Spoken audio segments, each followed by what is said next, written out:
Olá, bom dia, sejam todos muito bem-vindos. Está no ar mais uma live aqui para vocês. Nós vamos hoje debater a crise dos insumos agrícolas. O que fazer diante desse cenário? Pois é, a Microgel e também a PSEG, em parceria, reuniu aí um time de especialistas para debater este assunto, trazer propostas e também mostrar quais iniciativas o produtor deve ter dentro da porteira e adotar aí para mitigar os riscos. Aproveito para convidar a todos para participar também do nosso chat durante as apresentações. Você pode enviar perguntas para os nossos participantes, eles vão responder. E assim, coloque também direcionado os nomes, para quem você quer fazer essa pergunta, para que a gente consiga fazer aqui no final das apresentações uma roda de conversas para a gente conseguir entender melhor sobre este cenário. Abrindo essa live, eu converso agora, ou melhor, convido agora o melhor. Mondini, ele é engenheiro agrônomo com MBA em inteligência de mercado, tem 10 anos de experiência no agronegócio. Ele é responsável pela gestão do relacionamento com clientes e por análise de mercado, identificando oportunidades, insights e estratégias competitivas para toda a cadeia de insumos agrícolas. Atualmente, ele é diretor de pesquisa da KNTech. Olá, seja muito bem-vindo. Ele vai falar sobre o panorama do mercado de insumos agrícolas. Obrigado, Pedro. Bom dia a todos. É um prazer falar com todos vocês. Vamos dar aqui um preâmbulo, como está o cenário de mercado, dos principais insumos agrícolas, e falar um pouquinho, do que a gente pode tirar de lição, para os principais elos da cadeia, e o que a gente pode esperar também para esses próximos ciclos. Tá? Rapidamente, o que a gente vai abordar hoje basicamente, eu vou falar rapidamente da KNTech para quem não conhece, para quem ainda não ouviu falar de nós. Entramos no mercado de insumos, os principais segmentos e como que está o cenário dentro dos principais insumos, principalmente fertilizantes de solo, e os defensivos, que geram tanta preocupação e que são essenciais para melhor produtividade, para o alcance de tetos produtivos excelentes que gerem retorno para o agricultor, e a gente finaliza com as principais saídas, os principais insights desses pontos que a gente vai abordar aqui hoje, tá? Estou falando rapidamente, a KNTech, ela é líder global em geração de dados e insights, tanto para a agricultura quanto para a saúde animal, Então, como uma agência completa de pesquisa de mercado, nós estamos diretamente em contato com todos os elos da cadeia, principalmente com o agricultor, para extrair dele os principais demandas, as principais necessidades, para que a indústria e os outros demais elos possam fornecer e atuar de maneira mais assertiva com seus produtos e serviços, tá? Falando do Brasil especificamente, nosso grande produto são os painéis de mercado FarmTrack, onde a gente faz todo o levantamento de comportamento e uso de produtos agrícolas nos mais variados tipos de cultivo, tanto em proteção de cultivos, sementes e biotecnologias, mas também na parte de nutrição vegetal e também do grande segmento que tem crescido tanto, que é o segmento de biológicos, tá?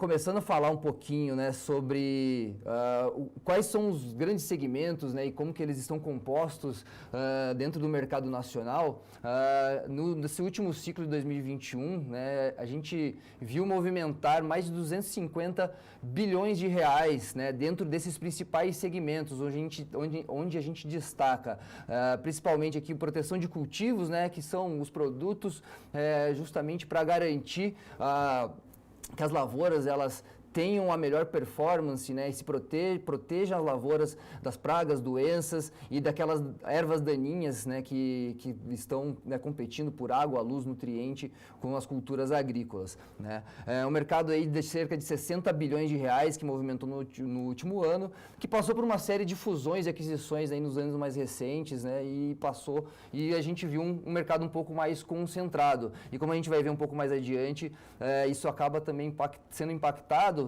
pela alta demanda e alta dependência da importação de de matérias-primas, de ingredientes ativos e de moléculas que são de extrema importância, né, para a agricultura nacional. Tá?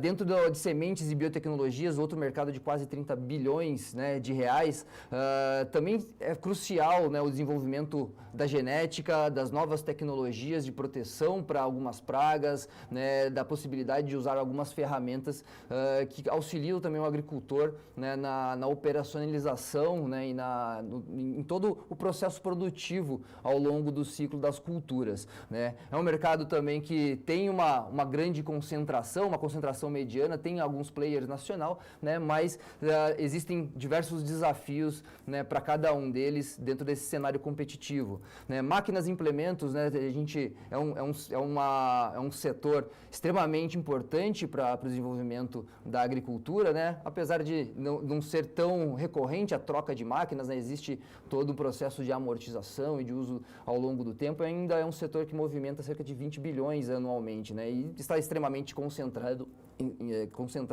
em grandes players globais. Tá? Falando de fertilizantes dos solos, vocês podem notar que é o segmento de maior valor de mercado, né, os famosos NPK, os fertilizantes químicos, né, oriundos aí, principalmente, né, do mercado externo, né, então a gente é altamente dependente, um mercado de alto valor e extremamente concentrado, né, porque os grandes competidores dessa cadeia, né, detêm toda a mineração, o processamento, né, e muitas vezes aí a comercialização, né, desse importante segmento que é essencial para que as culturas expressem a sua máxima capacidade produtiva, né? Extraiam do solo todos os nutrientes necessários para que expresse o potencial produtivo delas.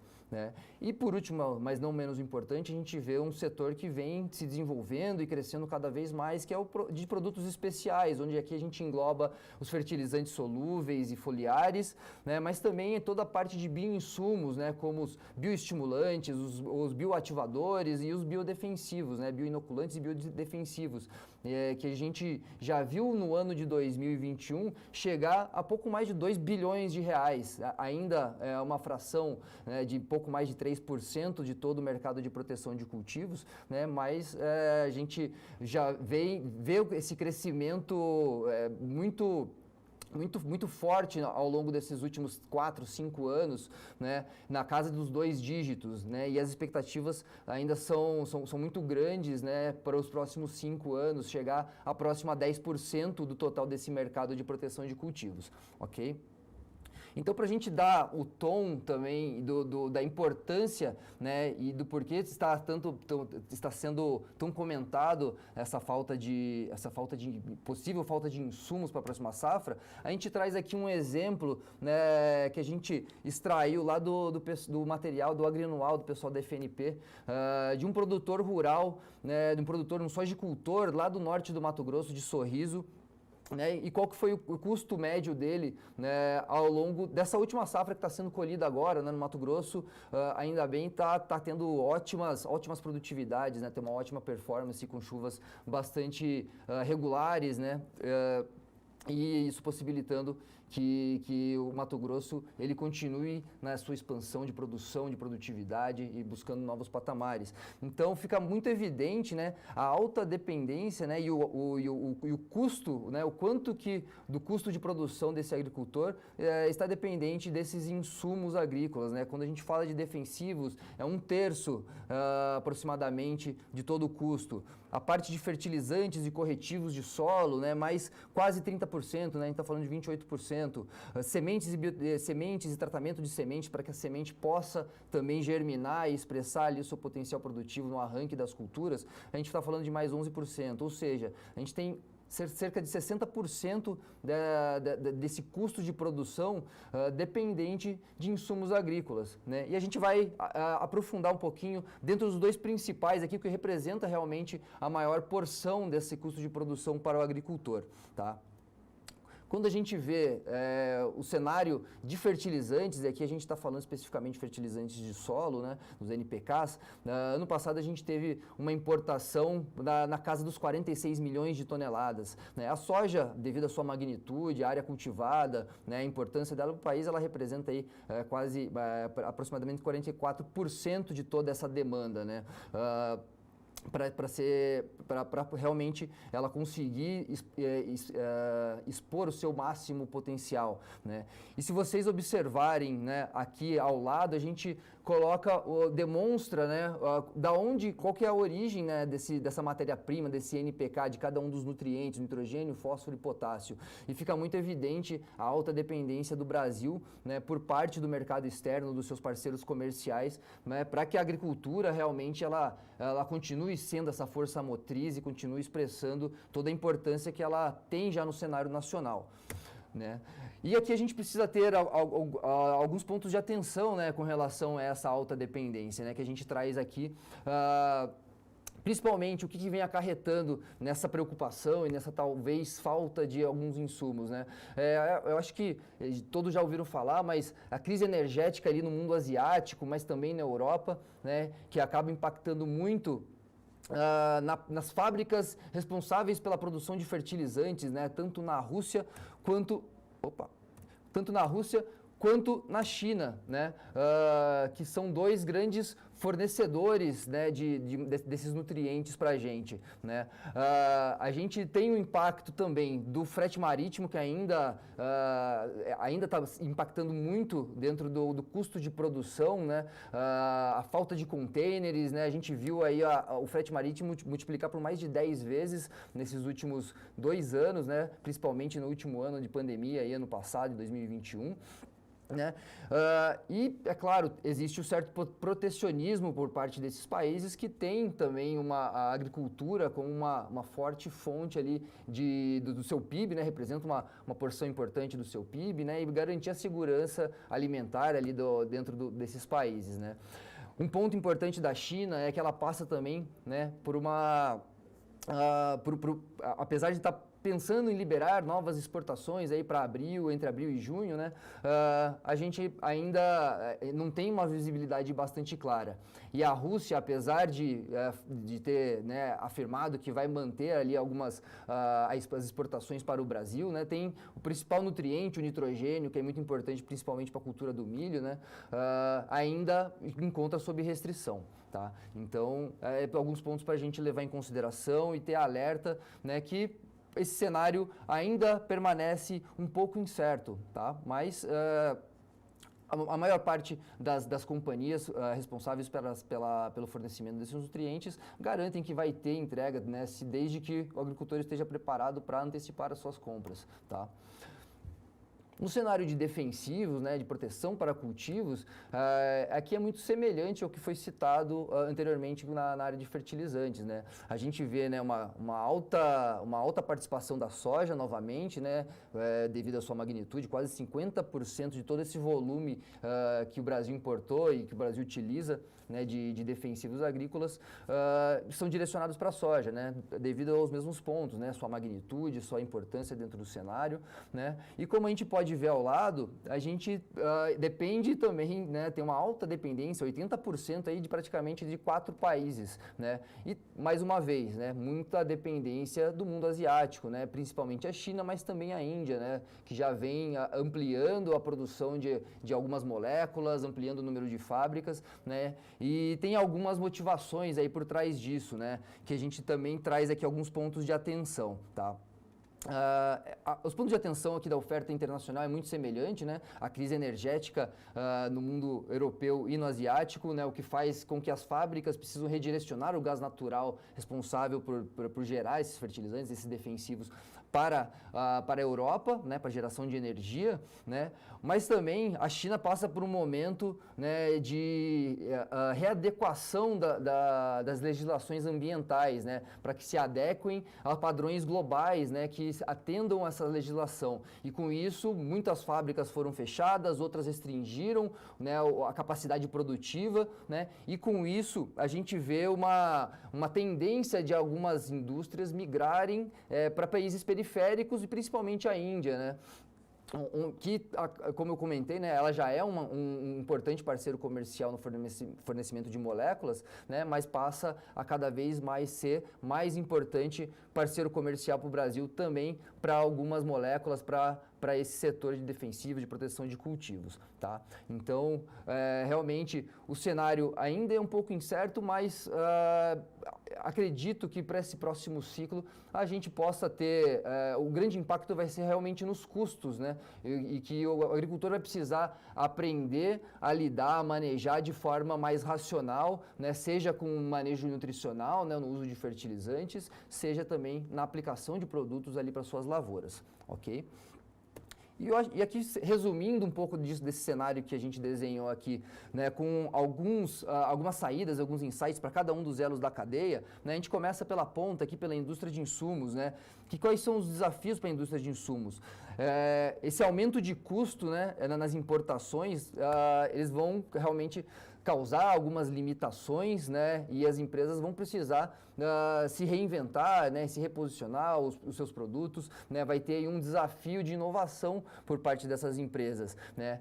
Consequentemente, a gente tem um certo repasse de custos, né, para outros elos da cadeia, né, para garantia de margens, né. E lembrando que a indústria já vem sofrendo com a desvalorização cambial, né, pelo menos nos últimos 4, 5 anos, né. A gente vê o real sendo depreciado frente ao dólar, né. Então, elas também vê os seus custos e o seu faturamento também ser apertado, apesar de toda a expansão da agricultura nacional, né? Então, produtos nacionais podem ser, né, e devem ser priorizados, né, como alternativa para compor ali o pacote, né, de soluções para as lavouras dos agricultores, né, e como eu comentei, né, a capacidade de inovação, como se posicionar diante esse expressivo aumento de custos, né, de todos os insumos, né, é um desafio repassar isso para a cadeia e como que isso vai ser sentido na ponta. Quando a gente fala, né, dos principal elo de contato ali com o agricultor, que são os canais de distribuição, né, desde das revendas até as cooperativas, eles têm um papel bastante importante em dividir justamente, né, com a cadeia, né, com o agricultor, né, e com a indústria, né, parte desse aumento de custo, né. E outro importante papel deles é na orientação dos agricultores, né, para buscar realmente alternativas de manejo, desde fitossanitário, manejo nutricional, tá? Acho que fica um pouco óbvio que plataformas, né, e estruturas verticalizadas, elas tendem, né, aquelas empresas que detêm a mineração, ali a produção de matéria-prima até a comercialização, elas vão ter um ganho de escala e tendem a ter maiores vantagens competitivas, tá?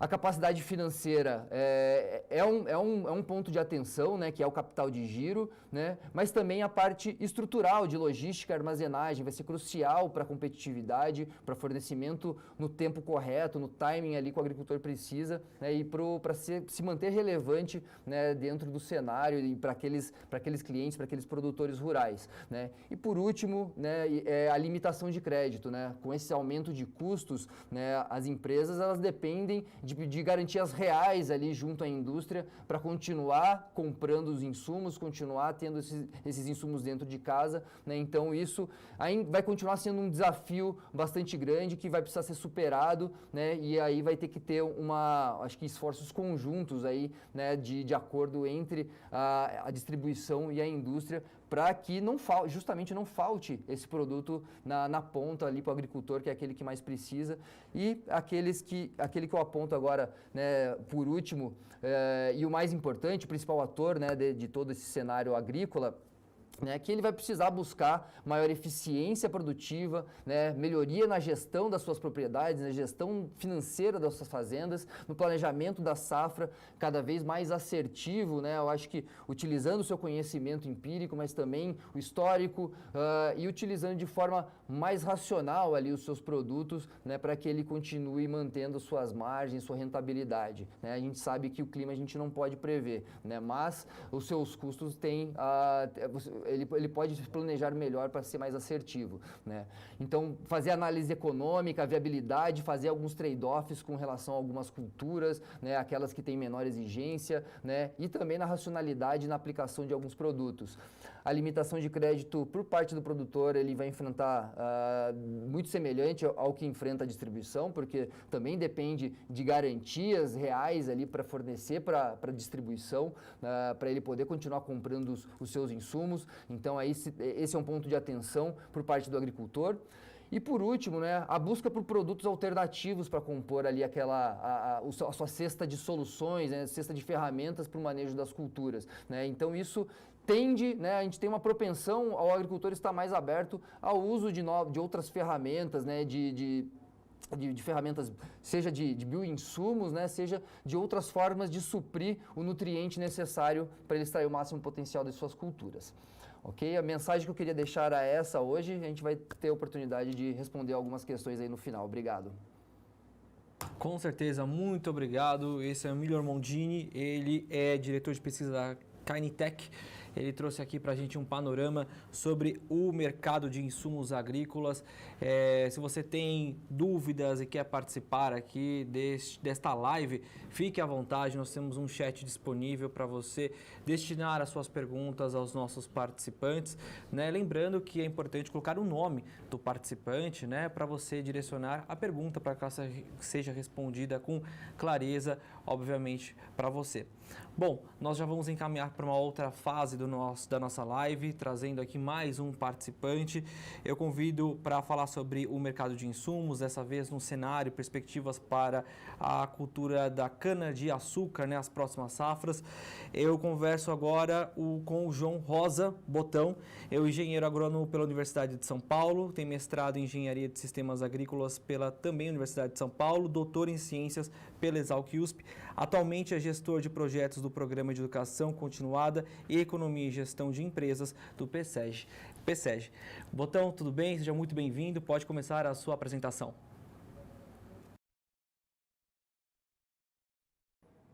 Bom dia, pessoal. Muito obrigado, né, pela apresentação. Parabenizar o nosso colega Miller aqui que fez essa ótima palestra falando um pouquinho do mercado, né, de como que está se comportando a cadeia de insumos como um todo, tá?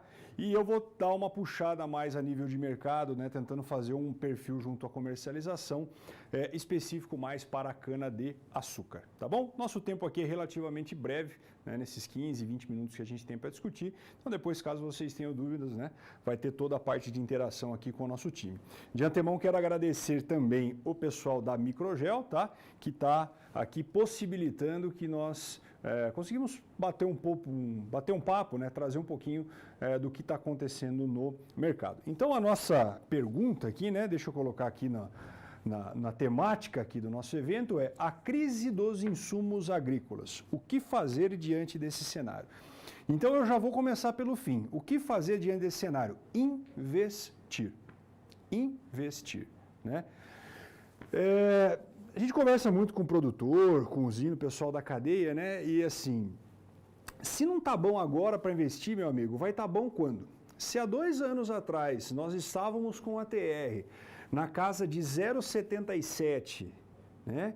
E o cenário já foi positivo, o que diria agora um cenário aí se desenhando na casa de 1,20 a 1,30, ou seja, nós aumentamos também a questão da receita aí em 80%, 70%, tá? Então eu vou trazer alguns dados para discutir, mas o que eu gostaria de colocar para vocês é investimento. Investimento com racionalidade, com contas, né? Não confundindo produtividade com produtividade, mas não tem jeito. Nós temos que garantir boas produtividades para construir boas margens. Não se esqueçam, nós somos construtores de margem.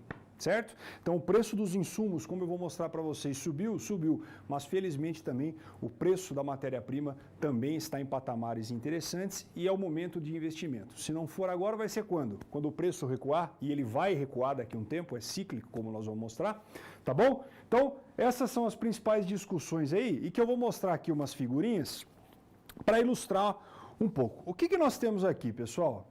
Aqui nós temos o cenário do Consecana São Paulo, desde ali de abril de 2019. Então veja que coisa maravilhosa o que aconteceu, né? Eu tenho diversos aspectos que podem ser colocados aqui, mas veja que nós saímos aqui na casa, meu amigo, de 0,60, 0,65, 0,70 a um fechamento de 0,77 e subimos para um patamar aí de 1,25, 1,30, 1,40. Tá? Esse 1,2254, juntamente com essa linha em laranja, é a expectativa do PCE de projetos em relação ao Consecana São Paulo. Então veja, né, que nós praticamente, né, não vou falar dobramos, mas quase isso, dobramos o preço na última safra. E aqui na frente, em azul, eu tenho qual que é a perspectiva para a safra 22-23, né? Uma safra que se inicia agora, uma safra que já inicia perdendo, né? Porque eu acabei muito cedo por falta de cana a minha moagem e, de certa forma, vou começar tarde. Nós achamos difícil aqui as usinas entrarem em março ali moendo, né? Então, é uma safra que, em teoria, a gente já entra perdendo e, de certa forma, isso também ajuda a pressionar os preços para cima, tá bom? Então, o que é a leitura que eu trago, né? Que eu estou aqui na frente, me desculpem, que eu trago deste primeiro quadro aqui, tá? Que nós vamos ter manutenção de bons preços, tanto no fechamento desta safra, como para a próxima safra que se inicia. Ainda é muito precoce, né? Eu falar de uma safra 23, 24 ou de uma 24, 25, mas a gente vê esse bom cenário de preços aqui, esse patamar de 1,20, 1,30, se mantendo aí pelos próximos anos a princípio. Achamos muito difícil haver um retorno de preço, por exemplo, para baixo de R$1 o quilograma de ATR. Beleza? Então essa é a primeira mensagem. Então vai ter preço. Vai ter preço, então, como eu disse, é momento de investimento. E se a gente pegar agora esse slide aqui, eu acho que isso aqui ele traz uma visualização a nível temporal maravilhosa, né? O cor-de-rosa aqui, ou o vermelho, é a evolução do Consecana São Paulo nos últimos 10 anos em valores nominais, né? E em cinza, nós estamos aí deflacionando e trazendo para níveis reais, né? Ou seja, eu estou tirando o efeito da inflação. E veja que realmente a gente está num ótimo patamar de preço. De certa forma, já experimentamos, né, nos últimos anos isso daqui, mas eu acho que a visualização principal que eu trago disso é o comportamento do mercado, cara. Dá uma olhada, né? É que isso aqui está desde 2010, mas dá para puxar desde 2000. O que acontece? Você tem um pico, você tem uma barriga. Você tem um pico, você tem uma barriga e eu estou no pico. Para cana-de-açúcar, isso é fundamental a compreensão, minha querida Juliana, que nos assiste aqui dos bastidores. Por quê?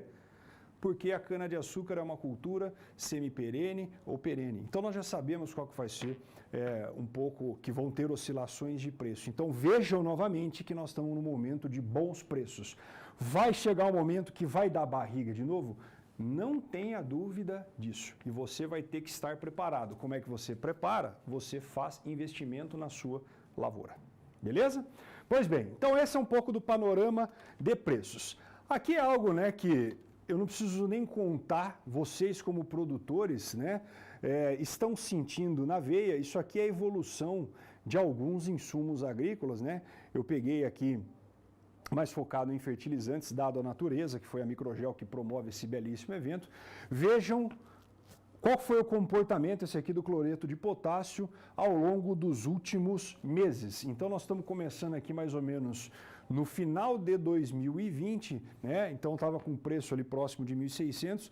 E vejam o solavanco que eu tive aqui, principalmente nos últimos meses. Isso aqui está acumulado até setembro de 2021, afinal nós estamos coletando ainda o último trimestre. Mas não é novidade para ninguém você ligar na revenda, você ligar na cooperativa e o pessoal falar de adubo no patamar de 5 pau a tonelada. Então está no momento realmente muito desafiador. Aqui eu trouxe outros, né, só para a gente dar uma ilustrada, de novo, né? Aqui eu tenho o MAP. Né? Vejam novamente, não vou focar tanto nos valores, mas vou focar no comportamento da curva. Se eu pegar o glifosato, se eu pegar o ácido sulfúrico também que o pessoal acaba utilizando nas usinas aí para processamento, cara, o que importa é esse comportamento. Então, os preços realmente subiram, né, de maneira muito acentuada nos últimos meses. Olha o valor da ureia aqui, meu amigo. Saiu de 1.800, nós estamos falando em quase 4 pau a tonelada. Tá bom? Bom, agora a pergunta que fica é o seguinte, puta, mas como é que será que os caras estão fazendo em relação a isso? Porque, cara, se a gente for ver, o preço dobrou ou, a depender, quase triplicou. É aí que eu chamo a atenção dos senhores e das senhoras aqui que nos assistem nessa transmissão ou depois no material que eventualmente venha a ficar gravado, é também para tomar um pouco de cuidado, né, com o nosso cenário. Porque realmente nós estamos numa situação complicada, o nosso amigo aqui mostrou que nós estamos num momento de tensão, certo? Principalmente em termos de oferta de produto, e isso acaba pressionando. Mas também temos que filtrar um pouco para não só ouvir notícia ruim, certo, meu jovem? Porque também é aquela história, né? Trabalhar com o caos é uma possibilidade também de vender a solução. Então, o que eu quero chamar, né, como uma provocação, tentando fazer um link aqui que nós tivemos. Isso aqui é a turma de grãos, né? A turma da soja, a turma do milho, eles fazem isso de maneira muito frequente, né? Na cana não é tão costumeiro assim, então eu quis chamar a atenção nesse aspecto. Veja aqui, ó, que nós temos valores aproximados, tá? Não é exato, porque cada um tem um, daqueles 3 exemplos que eu coloquei. Então nós temos aqui, ó, o KCl, o cloreto de potássio, o MAP e a ureia. Os valores em 2020 e os valores em 2021. Então veja realmente, meu amigo, que nós tivemos aqui uma puta de um coice, né? 1.600 para 2.600, 2.000 para 3.500 e 1.683 para 2.500 reais a tonelada. O que acontece também? Só que se a gente pegar, né, numa conta muito grosseira, o fechamento do Consecana São Paulo em 2020 foi 0,78. E a expectativa do Consecana São Paulo para 2021 é 1,25. Se eu considerar a mesma qualidade de cana, tá? Ó, a mesma cana de um ano para o outro, não estou variando, o que acontece? Em 2020, uma tonelada de cana valia R$ 105. Em 2021, eu estou falando em 169. Então, se eu coloco isso numa relação de troca, né? Vejam que em 2020 eu precisava lá, ó, de 16 toneladas de cana para comprar uma tonelada de KCl. Quanto foi para 2021? As mesmas 16. Por que as mesmas 16? Aumentou o preço do insumo? Aumentou, mas aumentou também o valor da tonelada de cana. E o MAP foi de 19 para 20. E a ureia, de 16 para 15. Tá? Não necessariamente precisam ser esses valores. O que eu quero provocar de vocês vejam, né, que a relação de troca, ela não teve, pelo menos nesses 2 últimos anos, um sopetão tão intenso assim. A pergunta é, o que vai acontecer agora em 2022? É por isso que justificam várias coisas e principalmente investimento. Se a gente joga, né, alguns valores meio estimados aqui de valor de produto, observem aqui ao lado, ó, que eu estou trabalhando com 4.500, 5.000, 4.800, então são valores próximos da realidade, mas não necessariamente. Veja, no entanto, que o preço ele não tem uma explosão tamanha de ganho, tá? Aqui ele foi de 0,78 para 1,25, aqui ele está indo para casa de 1,30 mais ou menos. Ou seja, a minha tonelada aumentou, né? Pouco aí se a gente comparar. E aí, realmente, quando a gente olha o cenário de 22, eu estou precisando colocar uma maior quantidade de cana para comprar a mesma quantidade de produto, tá? Aí, meu filho, o que acontece? Da onde vai sair daqui? Jesus Cristo vai descer na terra e vai entregar 10 toneladas por hectare a mais? Não.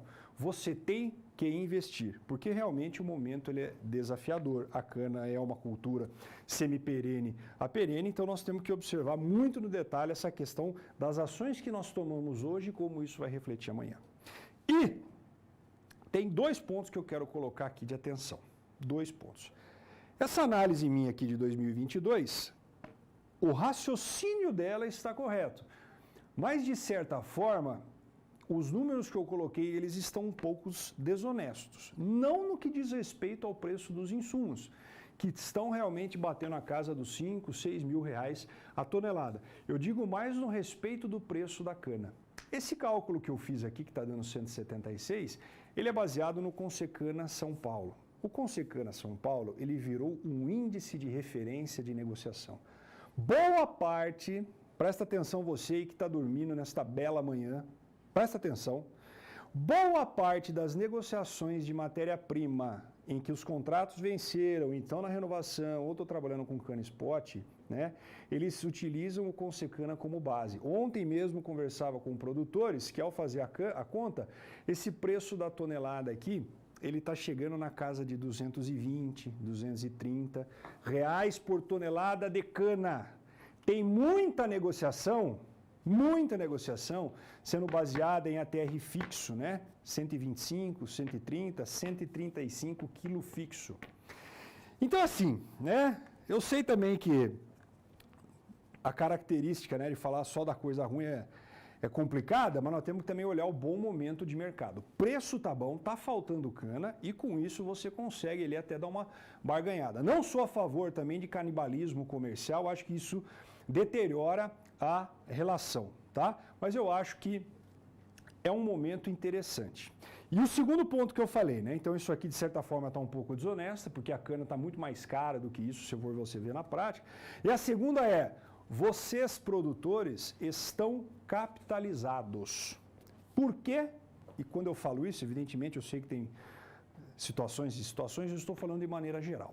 Porque se a gente analisar a safra 21, 22, deixa eu sair aqui para o lado, em que o nosso preço está beijando 1,20, 1,30, beleza?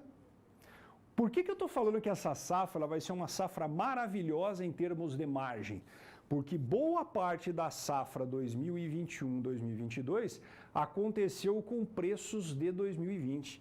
Então, muita gente carregava estoque daqui para cá. Ou seja, eu estou com o custo de 2020 com o preço de 2021.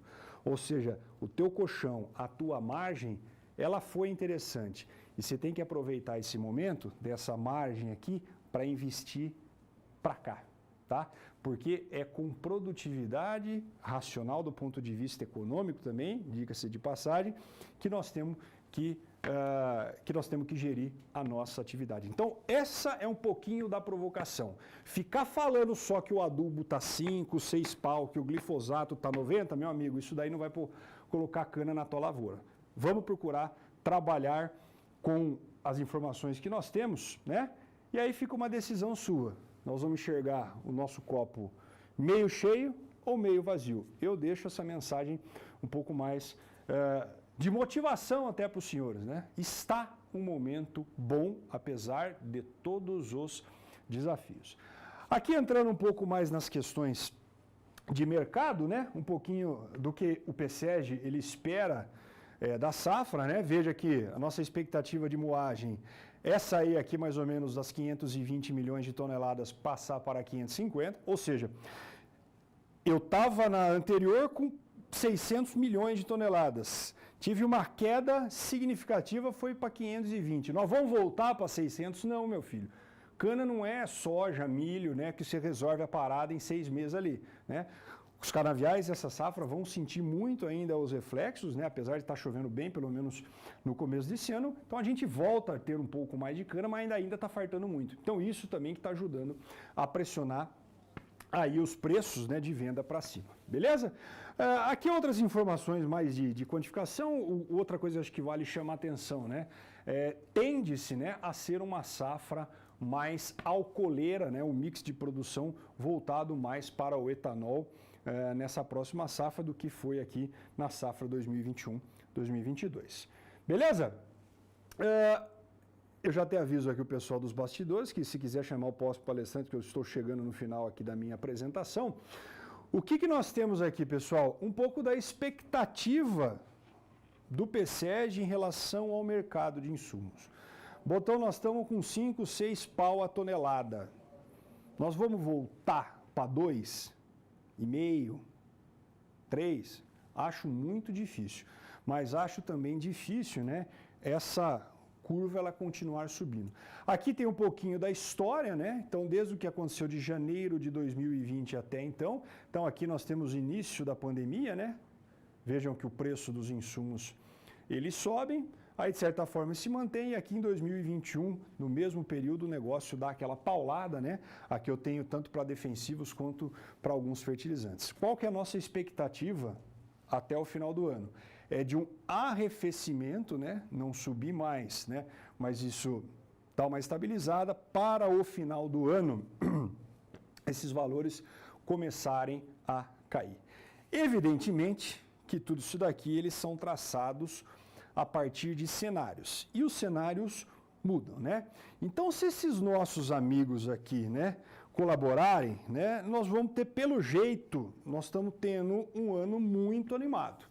No cenário doméstico, no cenário nacional, é um ano eleitoral, um ano que está sendo traçado pelo jeito com a questão da polarização, e a depender do que nós estamos vendo, né, a questão cambial aqui, dentre outras coisas, né, é algo que vem puxando. Esse senhor aqui, né, em que eu ilustrei de maneira muito bela, eu acho que quando a coisa está ruim, você chama ele que ele vai piorar. Porque se você pegar o começo da pandemia, o negócio já estava ruim, o preço estava baixo. Aí o que ele faz? Ele briga com a OPEP e o preço do petróleo vai negativo. Aí a hora que a coisa começa a parecer se estabilizar, o que ele quer fazer, Juliana? Ele quer invadir a Ucrânia. E aí cai naquelas coisas que o nosso amigo falou ali, né? A importância do gás da Rússia para abastecimento da União Europeia, para abastecimento das fábricas, e todo mundo fica naquele clima. E aí? O que eu vou fazer? O que eu faço? Então, o que eu faço? Eu vou comprar, porque eu estou com dinheiro no bolso, né? Para antes eu precisar pagar caro e ter, do que eu precisar e não ter. Aí sabe o que acontece, meu filho? Acontece igual álcool em gel e máscara no começo da pandemia. Lembra? Valia acho que R$50 um tubo de álcool em gel de 300 ml. É isso que nós estamos, infelizmente, vivendo no mercado, né? Boa parte também aí desses preços que estamos, né? Eu sei que tem todo o contexto, mas é também por essa especulação, porque esses camaradas aqui também colaboram bastante para a gente. Já não é fácil, né, você brigar com o clima, brigar com um monte de coisa, para vir essa turma aí e nos ajudar. Eu chamei o Cefio, já vou acabar, é que eu tinha esquecido que eu tinha uns 2 slides. Aqui fica a minha provocação, né? Eu estou procurando aqui um agrônomo especialista em dança da chuva que faça resistir a sua lavoura à praga, doenças, sem você ter investimento. Então, acho que a mensagem que fica, né? Procura a moçada da Microgel, procura aqui as alternativas dele, conheçam o produto, estava falando com o pessoal, são tecnologias bastante complementares e que eu estou vendo que está pelo menos dando resultado. Vai servir para tudo? Provavelmente que não. Você não tem uma tecnologia uníssona, né? Que vai bem em todas as coisas. Mas com certeza você terá oportunidades. E por fim, para a gente finalizar com o jabá, né? Quero mostrar aqui para vocês o aplicativo que nós estamos desenvolvendo, um aplicativo gratuito, a princípio, tá? Em que esses relatórios, né, de previsão de preço, calculadora de cálculo de custo, etc., eles constam nesse aplicativo. Então, entra aí na loja da Google, né, ou da Apple e procurem por Calcula Cana, e aí vocês baixam, vê se vocês gostam, se não gostam. Se não gostar, você desinstala, não tem problema nenhum, né? E aí, se você gostar, você utiliza aqui as nossas informações. Beleza, pessoal? Por fim, meu último slide. Aqui constam, né, o nosso time que baseia toda a elaboração de material e os meus contatos propriamente dito. Esse material vai ficar à disposição do pessoal da Microgel. Então, caso você precise também, fique à vontade para pedir as lâminas para ele. Beleza? Espero que vocês tenham perguntas, dúvidas, considerações para a gente fazer no debate depois. Muito obrigado. Valeu, João Botão, trazendo para a gente aqui um panorama sobre o mercado da cana-de-açúcar, né, em relação a essa questão dos insumos, né? Você está aqui na live promovida pela Presege e também pela Microgel. Nós estamos ao vivo para todo o Brasil. Vai você trazendo suas perguntas aqui. Nós já estamos aqui fazendo um filtro das perguntas que estão chegando. O pessoal da produção já está mandando para mim, porque no final das apresentações nós vamos abrir uma roda de conversas para trazer as principais dúvidas do pessoal que está nos assistindo do outro lado da tela. Vamos agora para mais uma fase aqui da nossa live. Agora nós vamos falar sobre a racionalização dos insumos na cultura de grãos. Eu convido o Luiz Gustavo Floss, diretor do Grupo Floss, consultor e pesquisador em manejo de grandes culturas de grãos, coordenador da Academia da Alta Produtividade e coordenador da Rede de Pesquisa Agronômica Independente. Ele já está aqui com a gente e vai começar a sua apresentação. Seja muito bem-vindo, Luiz Gustavo.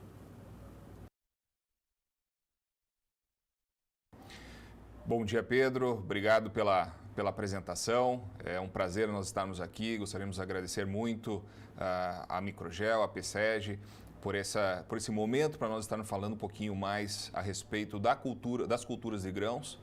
Claro que eu vou falar um pouco mais a respeito, principalmente da cultura da soja, que até o Milor já colocou aí os números que representam o uso de insumos nessas culturas. E isso vai fazer com que todo o meu trabalho aqui nesse momento fique muito mais facilitado. Quando nós falamos da crise dos insumos, eu gostaria de focar muito na parte dos fertilizantes e da parte de nutrição de plantas. Porque essa é o nosso, não só o custo, o alto custo que nós temos, e aí reforço o que o Milor trouxe aí dos percentuais de custo dentro da produção agrícola de grãos, mas também nós não podemos deixar de lado a parte de defensivos agrícolas.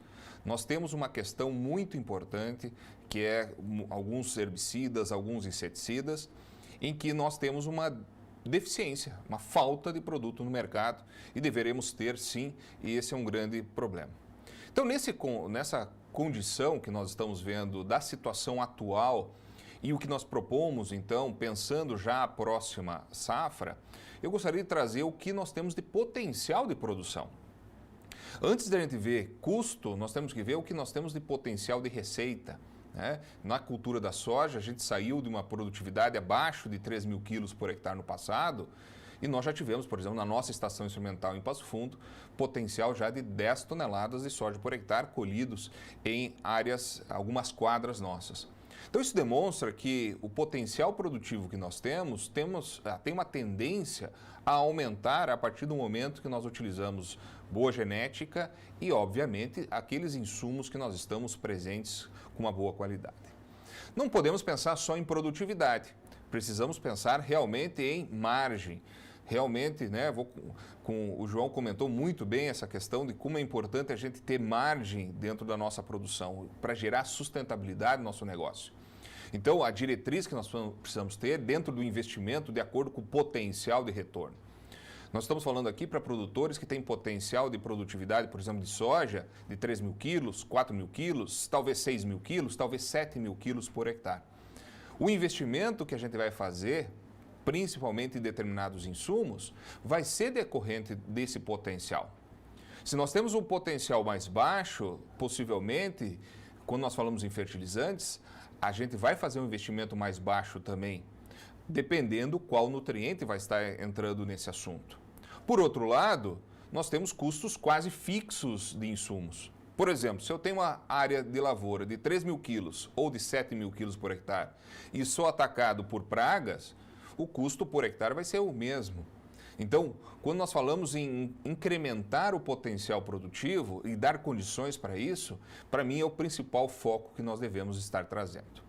E dentro desse foco de nós buscarmos um aumento de potencial produtivo, eu trabalho muito com o conceito da escada da alta produtividade. Eu vejo que nós temos 6 passos que são fundamentais para nós sairmos dos 3 mil quilos por hectare de soja para ir para 6 mil quilos por hectare de média de propriedade. E dentro desses passos, cada um deles tem o seu fator principal envolvido com o uso de algum tipo de insumo. Desde a questão da busca do equilíbrio químico e físico do solo, a adubação adequada, então, portanto, a quantidade de cada nutriente que a planta precisa, a escolha do material genético com potencial de produção, o manejo fitossanitário, controle de pragas, doenças e plantas daninhas, um bom equilíbrio fisiológico e um bom equilíbrio biológico também dessas áreas. Então, dentro desses passos, a gente pode falar de alguns deles que são importantes dentro do momento que nós passamos. Se nós temos um ambiente mais adequado para a produção, vai depender, no primeiro ponto, dentro desse equilíbrio químico e físico, um plantio direto de qualidade. Podemos ver aqui um exemplo que, em determinadas situações, podemos estar observando em várias propriedades. Por exemplo, quando nós temos uma grande quantidade de palha, nós não estamos simplesmente protegendo o solo sobre o ponto de vista de temperatura ou de retenção de água, que são 2 fatores muito importantes. Mas aqui nós estamos vendo também o fator que é diminuição do uso de herbicidas, por exemplo. Se nós temos hoje uma necessidade de herbicidas de controle antes da semeadura, da dessecação, por exemplo, o glifosato, nós podemos estar reduzindo a utilização quando nós protegemos esse solo e diminui, então, a presença de plantas daninhas. Só para você ter uma ideia, essa aqui é uma foto retirada dentro da nossa estação experimental, em Passo Fundo, no Rio Grande do Sul, aonde, se normalmente na região tem grandes problemas de plantas daninhas de difícil controle, nós estamos conseguindo aí, simplesmente com boas coberturas, fazer então o controle somente com glifosato ou com algum outro herbicida com doses menores, mas tendo uma boa proteção, diminuindo a presença da germinação de algumas culturas. Quando nós olhamos o sistema de produção, nós não podemos estar olhando só a cultura, nós temos que estar vendo o sistema todo. Então, qual é a cultura anterior, né, da cultura da soja, qual é a cultura posterior, o que nós temos no inverno, o que nós temos na safrinha, que isso vai modificar também o aumento ou diminuição de determinadas pragas, doenças ou plantas daninhas. Ou também nós vamos ter uma melhoria na reciclagem de nutrientes. Nós temos aí algumas culturas, por exemplo, cultura de cobertura, que tem uma reciclagem muito rápida, como é o caso de nabo forrageiro, ervilhaca. Como nós podemos estar vendo dentro do centro-oeste, algumas leguminosas que propiciam também essa reciclagem mais rápida. Com certeza, dentro dessa reciclagem, nós vamos estar aportando nutrientes que sejam importantes para a próxima cultura, como também, se nós optamos por outras, né, como o caso de gramíneas, que tem uma grande massa seca, como capim-sudão, como a questão de milheto, eles vão ter uma retenção maior desses nutrientes e vão demorar um pouquinho mais para disponibilizar. Mas isso é fundamental para uma proteção de solo. Qual o nosso objetivo? O que nós queremos com isso? Essa é a pergunta que precisamos. Não podemos falar de uso de insumos, e principalmente da parte fertilizante, sem pensar o que é o nosso ideal. Hoje eu coloco que o ideal de um solo que nós estamos querendo produzir vai depender muito da capacidade de troca de cátions desse solo. Quanto maior quantidade de argila, quanto maior quantidade de matéria orgânica, nós vamos ter uma CTC mais alta, nós podemos ter uma maior disponibilização de nutrientes. Se nós temos uma CTC menor, obviamente nós vamos ter uma menor disponibilidade, mas nós precisamos ter mais do que quantidade, equilíbrio. Então, por isso a gente busca uma boa quantidade de cálcio, em torno de 50% dessa CTC, magnésio de 13 a 18%, potássio de 3 a 5%. Isso aqui é a base de tudo para nós termos um bom equilíbrio.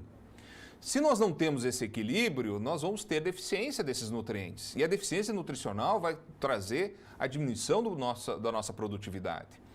Nós precisamos olhar não como produtos que possam ser utilizados em qualquer lugar, em qualquer situação. Nós temos que ter parâmetros de utilização, desde a questão de calcário, de gesso, de outras matérias-primas que vão interceder sobre esse sistema de produção, embasado principalmente nesses fatores.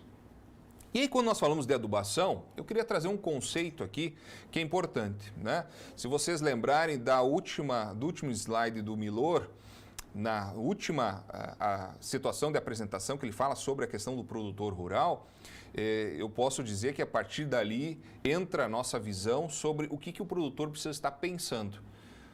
Sobre o pensamento, não é simplesmente cortar o fertilizante, mas principalmente maximizar a utilização do seu fertilizante. Porque quando nós falamos em adubação, o que é adubação? Nada mais é do que a necessidade que a cultura tem, e se eu tenho um potencial de produtividade maior, possivelmente eu vou ter uma necessidade maior também. Então hoje nós temos uma necessidade de adubação maior do que nós tínhamos no passado, se nosso potencial de produção é maior. E eu queria dar alguns exemplos. Se nós temos uma boa disponibilidade de nutrientes do solo, é uma coisa. Se nós temos um solo que tem baixa disponibilidade, é outra necessidade de adubação. Portanto, a adubação hoje não pode ser simplesmente uma receita de bolo. Nós temos que ter parâmetros em função da nossa realidade. Eu quero trazer, a partir desse princípio, algumas situações. Se nós temos uma necessidade da cultura dos nutrientes, aqui são as nossas tabelas de necessidade da cultura da soja, em termos de extração e exportação de nutrientes, um dos fatores que a gente tem visto muito hoje na cultura da soja é com relação ao potássio, por exemplo. A soja exporta o equivalente a 40 quilos de cloreto de potássio a cada tonelada de grão. Isso porque tem uma exportação de 20 quilos de potássio, 20 quilos de K para cada tonelada. Então, 40 quilos de cloreto de potássio é para fazer, então, a reposição daquilo que está sendo exportado. Então, o potássio hoje, e até os números estão tão altos, né, de potássio. O João trouxe aqui os números, né, colocou muito claro aí, triplicou praticamente o valor em reais. Agora, o que nós vamos fazer? Simplesmente não aplicar esse potássio? Nós vamos estar correndo o risco de perder potencial produtivo. E eu vejo hoje no mercado o pessoal falando, vamos aproveitar o que tem de nutrientes no solo. Concordo plenamente, mas qual nutriente? No caso do potássio, se eu tiver abaixo de 3% da CTC, eu já não tenho como estar recuperando, eu já estou devendo para esse solo uma quantidade que a planta vai precisar. Se eu tenho acima de 5% de potássio da CTC, ótimo, podemos diminuir a quantidade sim, vamos maximizar, não é simplesmente cortar o nutriente, mas fazer a maximização desse nutriente que está sendo aplicado e o aproveitamento.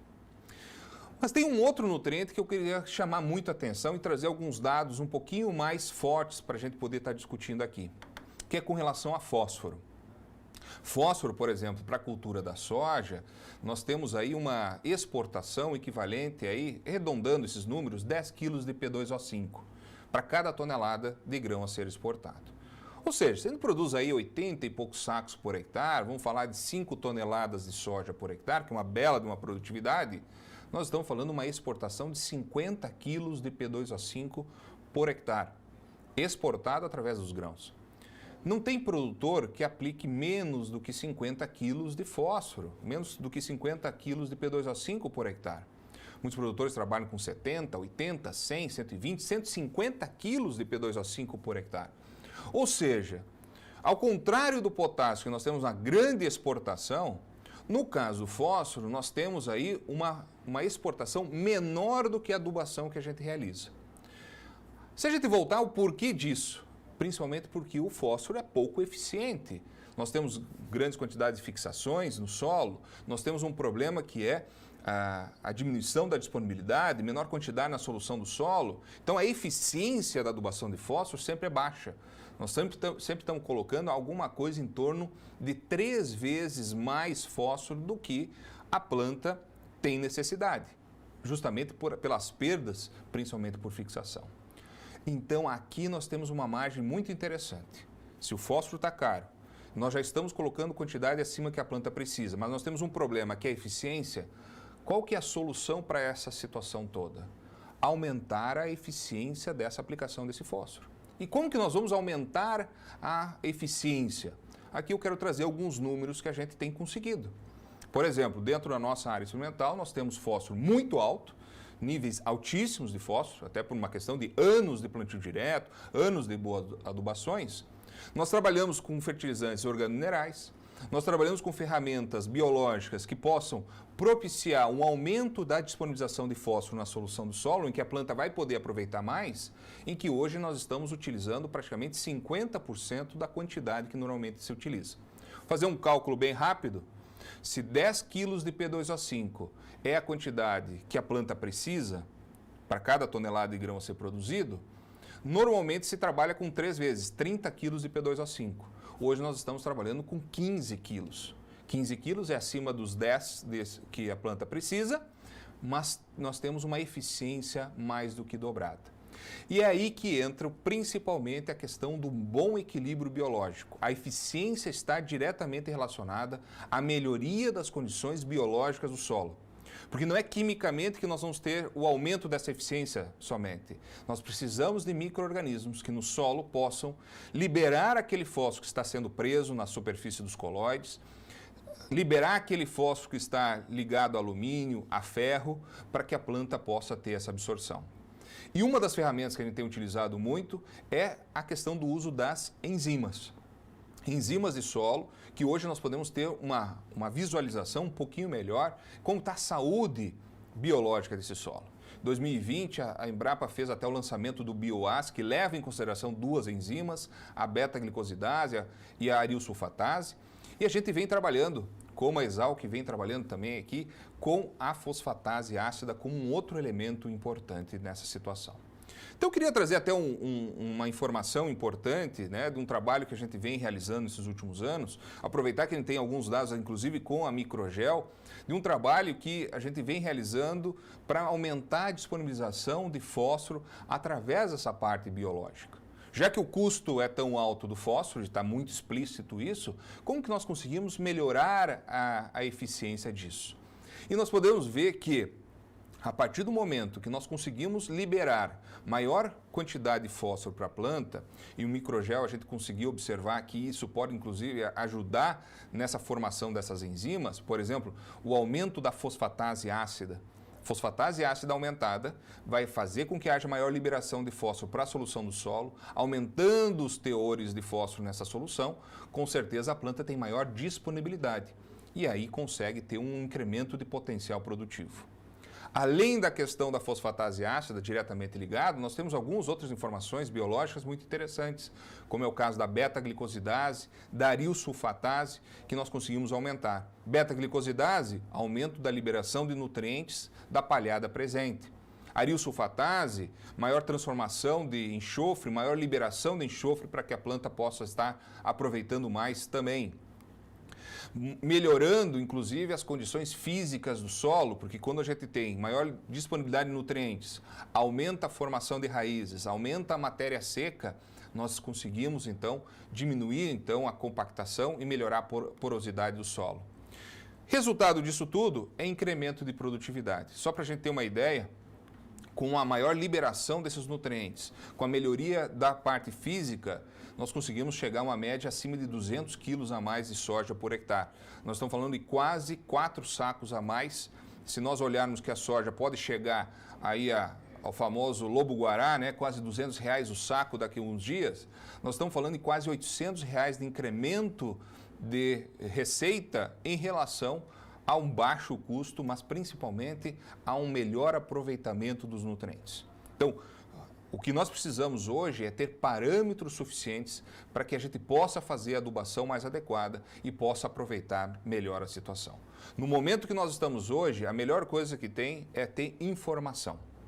Se nós saímos, por exemplo, de uma ureia que nós tínhamos lá no final de 2020, ao redor de 300, um pouco abaixo de $300 a tonelada, nós chegamos no ano passado a quase $900 a tonelada.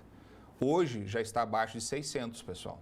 Nós temos que aproveitar esses momentos, até porque com essa situação que nós estamos vivenciando, de climática e principalmente em reais de custo alto, os produtores não compraram, o mercado baixou. Então, melhor situação que nós temos, relação custo-benefício, o quanto que nós podemos estar produzindo em relação ao custo que se tem, né? E aí nós tivemos uma aula do João sobre isso, então não vou entrar em tantos detalhes, mas com certeza esse é o fator que nós precisamos estar trabalhando, melhorando a eficiência e com certeza nós podemos ter aí situações de resolver problemas do dia a dia, que não é simplesmente comprar um punhado ou toneladas de fertilizantes por hectare, mas a necessidade que a planta precisa para o nosso potencial de produção. Até depois que nós vamos estar então trazendo aí as perguntas e fazendo um grande debate, com certeza vai ser muito bom aí para a gente poder discutir um pouquinho mais sobre esses temas. Tá certo, muito obrigado. Esse foi o Luiz Gustavo Floss, diretor do Grupo Floss, trazendo a questão da racionalização dos insumos na cultura de grãos, né? Você pode participar da nossa live por meio do chat. As perguntas já estão chegando, a nossa produção já está passando para mim. As perguntas que vocês estão encaminhando, sempre direcionada a cada participante. E nós vamos dar sequência, então, à nossa live, a nossa participação de hoje, a nossa última participação de hoje, para depois a gente então fazer essa mesa redonda para esclarecer todos esses pontos que vocês estão caminhando para a gente. Lembrando que esta live é promovida pela Microgel e também PSEG. Eu chamo agora o Caio Supia, bacharel em Administração Pública pela Unesp, especialização na gestão da cadeia de suprimentos e logística pela Unicamp. Está na Microgel há 8 anos e hoje como diretor de marketing. Ele vai falar sobre adubação biológica como fundamental para a sustentabilidade do negócio em safras desafiadoras. É com você, Caio.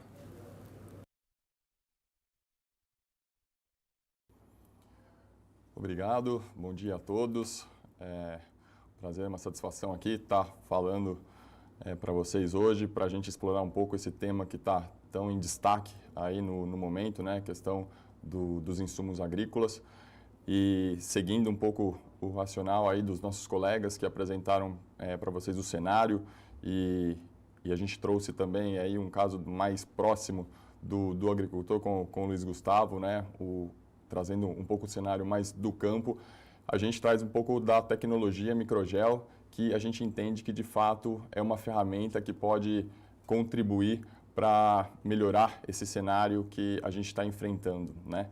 Então, falando um pouco de uma conclusão, né, que a gente chega depois de todas essas informações que a gente recebeu durante essa manhã, que a adubação biológica é fundamental para a sustentabilidade do negócio em safras desafiadoras.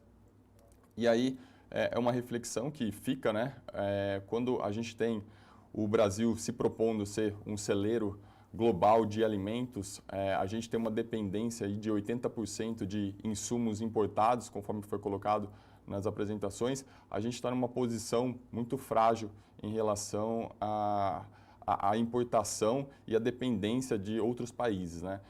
Infelizmente, a gente não tem os insumos aqui, nós não temos as matérias-primas, então a gente precisa trabalhar de uma forma, de fato, que a gente reduza a dependência através de uma maior eficiência ou buscando alternativas do que a gente trabalha hoje.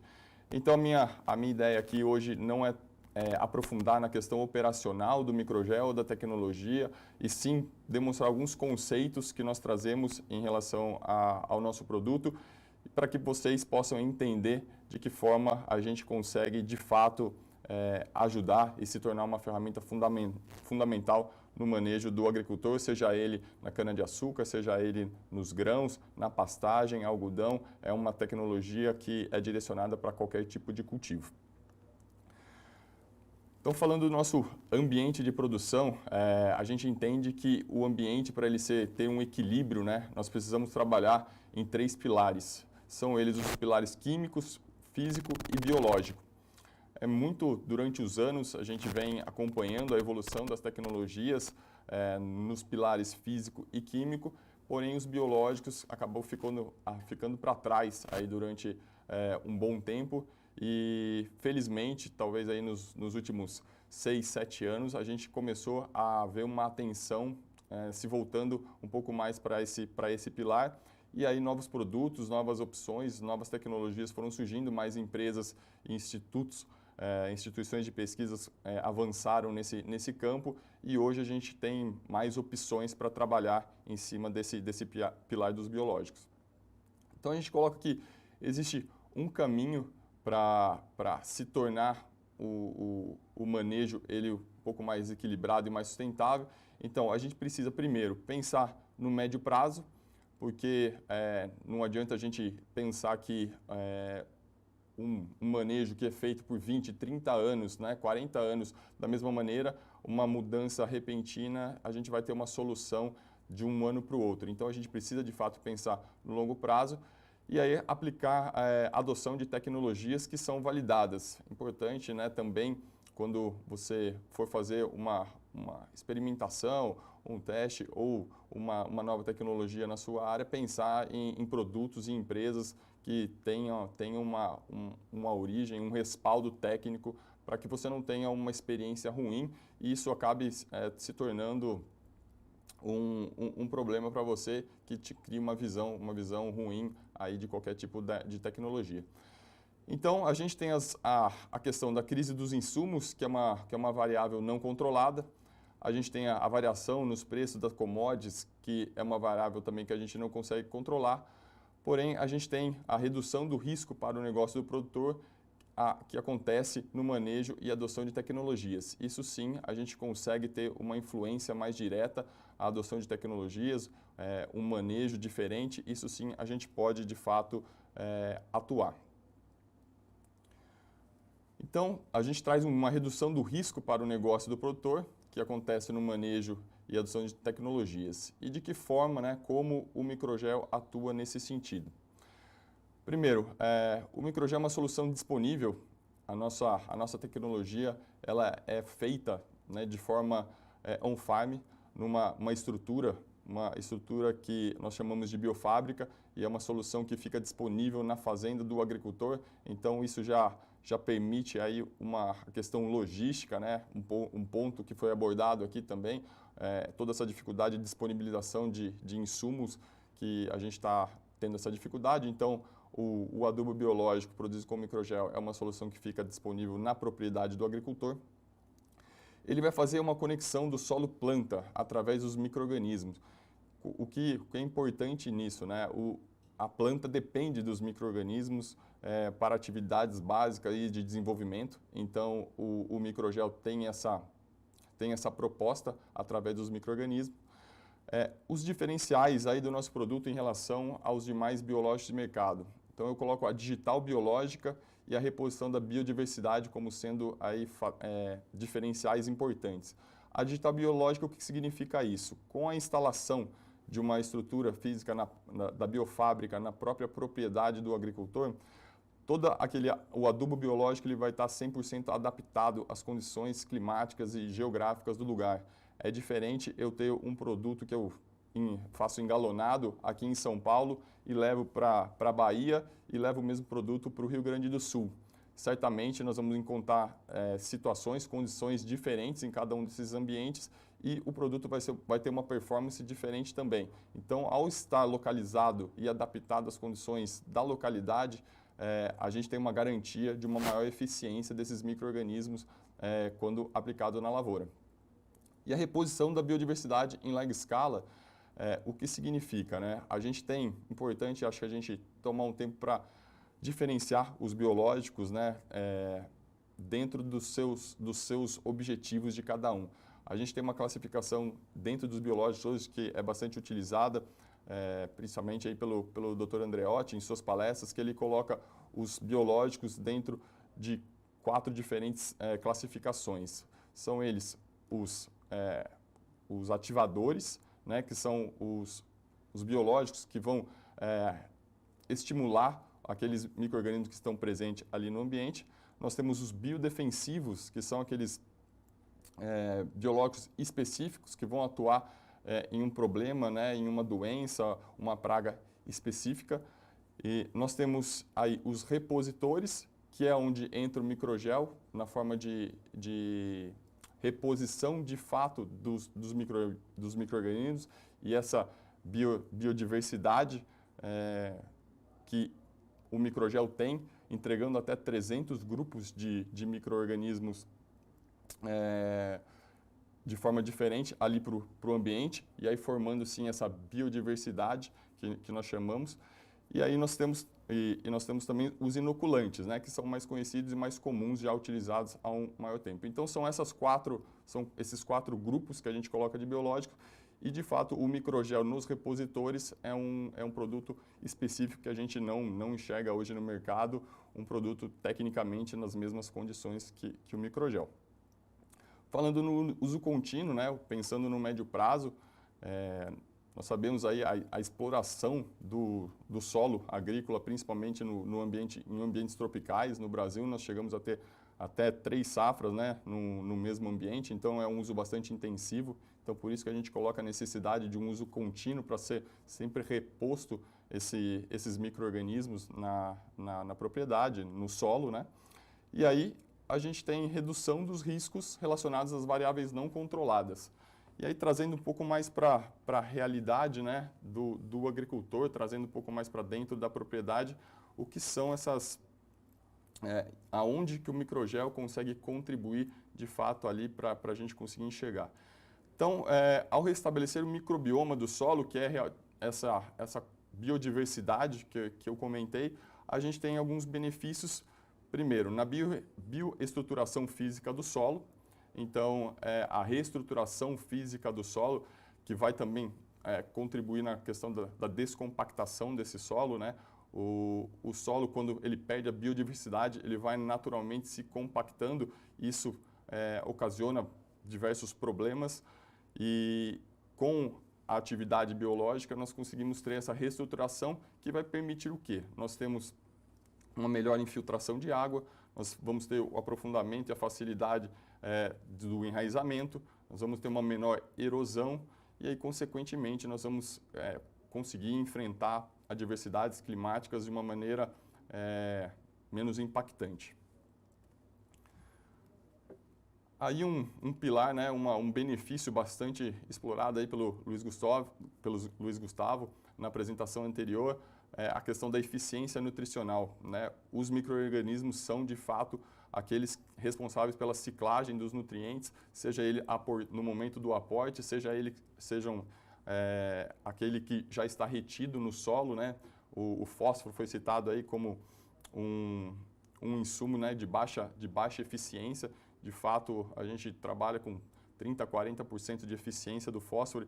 Então, imaginem a gente por 20, 30 anos colocando um aporte 3 vezes maior do que a planta precisa, o quanto nós temos ali de oportunidade e de que forma nós conseguimos acessar essa poupança, né, que foi criada durante esses 20, 30 anos, de fato através do trabalho dos micro-organismos, focando aí na disponibilização desses nutrientes.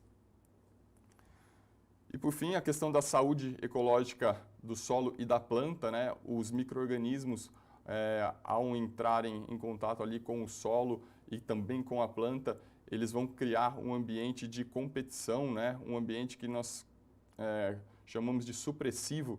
Então, com a povoação, né? a maior biodiversidade, nós vamos criar uma competição onde as pragas, as doenças vão ter uma maior dificuldade de ter acesso a essa planta. Então, é um ambiente mais supressivo nesse sentido.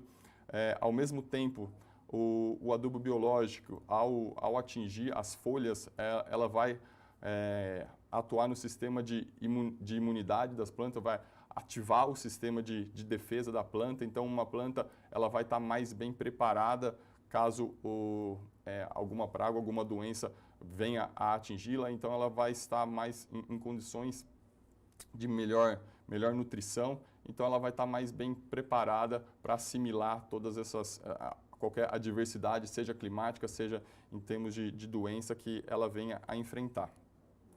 E com isso a gente busca, de fato, criando todo esse ambiente, dando essa condição para a planta se desenvolver, atuando nesses três pontos aí que eu citei, a gente busca, de fato, uma maior produtividade e, consequentemente, uma maior lucratividade na atividade agrícola. E aí um pouco a gente, né, não é de fato aí o objetivo a gente aprofundar aí nos diversos resultados que nós temos com instituições, as principais instituições do Brasil e também consultorias. Nós temos diversos trabalhos nas principais de todo o Brasil. Temos muito resultado de campo para trazer, mas eu trouxe aí somente esse slide para demonstrar um pouco do que é o resultado na prática aí do microgel, do que nós estamos vendo no campo, né? É uma área aí de pivô, onde metade foi utilizado o microgel e a testemunha ali que nós chamamos já está com 1 ano de aplicação, enquanto a área microgel já tem 5 anos de aplicação da nossa tecnologia. E a gente consegue facilmente visualizar, né, um ambiente, uma planta mais sadia, uma condição mais equilibrada, e aí você começa a enxergar as diferenças tanto na parte agronômica e também na questão da produtividade, no retorno para o agricultor. É um pouco disso que eu queria passar para vocês aí hoje, e a gente fica à disposição para ter mais informações. Podem entrar em contato conosco através do nosso site e também com toda a nossa equipe, que a gente fica à disposição para tirar qualquer dúvida e qualquer eventual pergunta que vocês possam ter. Muito obrigado. Valeu, Caio. Essa é a live falando sobre a crise dos insumos, o que fazer diante desse cenário. Nossos participantes, convidados, um time de especialistas, está discutindo exatamente isso aqui nesta manhã de quinta-feira, trazendo as principais informações para vocês. E vocês podem participar também mandando mensagens para a gente por meio do nosso chat. Vocês encaminham a nossa produção, repassa e a gente vai falar em seguida. Nós vamos fazer uma pausa de 5 minutinhos, exatamente 5 minutos, para a gente tomar uma água, um cafezinho e volta aqui numa mesa redonda com todos esses participantes, nossos convidados de hoje, que eles vão responder as perguntas que vocês encaminharam durante as apresentações e também as perguntas que vocês podem encaminhar também durante a nossa mesa redonda, tá bom? Então, só mais 5 minutinhos, a gente já está de volta aqui. Estamos de volta aqui na nossa live promovida pela Microgel e também pelo Presege. Aqui nós estamos no estúdio recebendo participantes para falar sobre a crise dos insumos, o que fazer durante esse cenário desafiador que o nosso setor enfrenta. Bom, só dando uma explicação para vocês, a gente tinha previsto a participação do Dani Frangiosi, mas ele não pôde comparecer por conta de um imprevisto, né? A gente não teve a participação dele, mas a gente continua aqui com a participação dos nossos outros convidados que também estão previstos aí na nossa lista, que participam durante todo o nosso evento aqui nos estúdios do Presege. Bom, vamos então aqui dar sequência às perguntas, nossos participantes. Nós estamos aqui com o time completo, né? Você acompanhando desde o início aqui com a gente. E as perguntas estão chegando e já desde o início, viu? Desde o início da nossa live, as perguntas estão chegando por meio do nosso chat. Vou ler a primeira então. Ela é destinada ao Milor. Ele fala, é do Antônio Silva, viu? Ele fala: bom dia, parabeniza você pela apresentação e pergunta o seguinte: é possível avaliar uma evolução deste cenário para os próximos anos safras? Olha, a evolução do cenário, eu acredito que passa muito pela demanda, pelo nosso produto, né?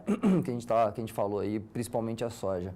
E o principal comprador, né, que é a China, ele, se vocês lembram bem, passou aí perdeu quase metade do plantel de suínos alguns anos atrás, devido à peste suína, né? E agora vem retomando esse plantel, então ela vem se retomando, né, a produção, a importação, né, desses insumos para realmente na continuidade, na retomada, né, pensando que eles ainda tem muitos chineses chegando ainda pela frente, porque que vai aumentar ainda a população, né, e passa por um enriquecimento ali da classe média chinesa, um poder de compra. Então, eu acredito que, é claro que esses custos é difícil a gente prever uma redução tão drástica aos patamares, é muito difícil.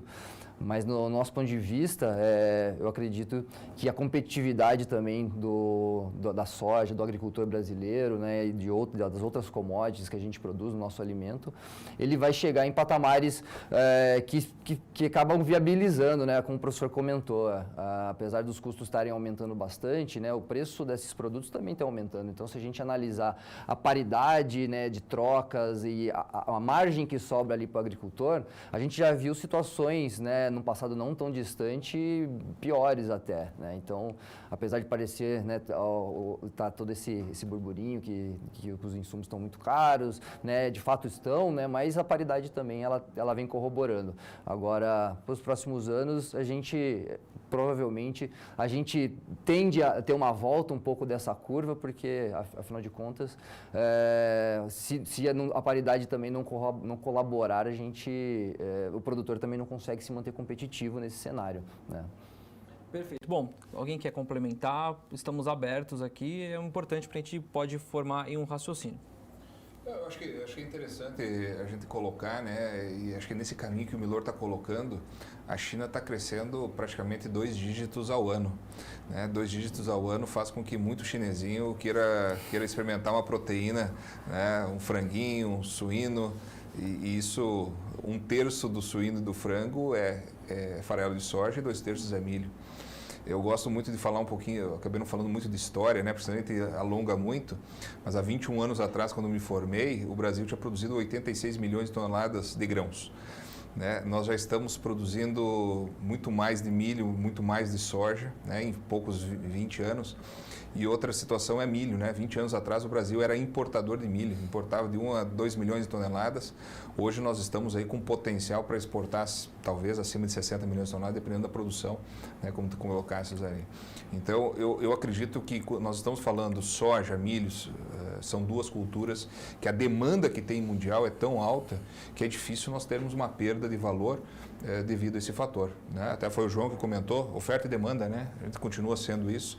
Eu vou falar só de uma outra cultura que a gente não discutiu aqui, que está fora um pouquinho dessa nossa discussão, que é o arroz.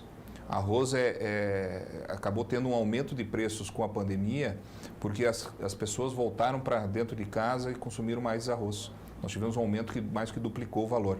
Hoje o valor do arroz ele está a metade praticamente do valor que deveria ser, porque o Brasil parou a exportação, então aumentou a quantidade de oferta interna e nós tivemos diminuição de preço.